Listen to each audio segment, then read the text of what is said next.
Samantala, pakinggan nating mabuti ang mga detalye ng isa na namang kasong inilapit kay Attorney JJ Atienza sa bisig ng batas.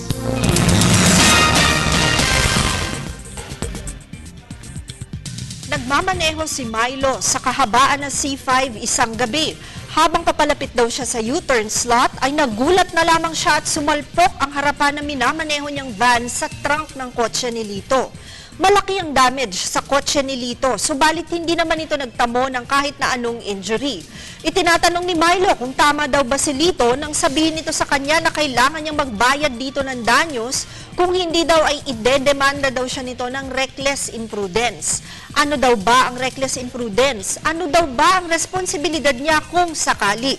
Willing naman daw kasi itong magbayad, kaya lamang ay tila hinihingan siya ng kung ano-anong halaga ni Lito, kagaya na lamang ng ikangay loss of earning daw sa mga panahong nawalan siya. Milo, dahil sa iyong sinabi na willing ka na magbayad tungkol sa sira ng kotse ni Lito, lumalabas na aminado ka na ikaw ang naging pabaya sa iyong responsibilidad bilang isang motorista. Alam mo naman sigurong maigi na ang pagkakaroon ng lisensya sa pagmamaneho ay may kaakibat na responsibilidad tungo sa kapwa mong motorista at mga pedestrian sa kalye. Ayon nga sa mga kasong nadesisyonan na ng Korte Suprema, ang reckless imprudence ay isang voluntary act, subalit walang mali siya o intensyong makasakit ng iba. Subalit dahil sa ganitong gawa o di paggawa ng dapat ay nakakasakit ng iba o nakakasira ng pag-aari ng iba. Ang imprudence naman ay sinasabing failure sa pag-exercise ng pag-iingat, kahit alam mo naman ang kaakibat na panganib.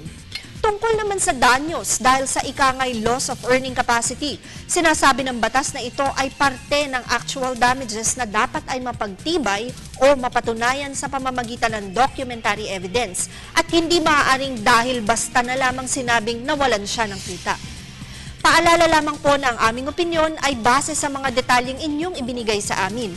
Malaya kayong makakakonsulta sa inyong abogado tungkol sa inyong mga legal concerns. Salamat po sa pagtitiwala ninyo sa Telebisyon ng Bayan. Mag-email po kayo sa ptv4newscenter@gmail.com. Attorney JJ Jimeno Atienza po, ang inyong bisig ng batas.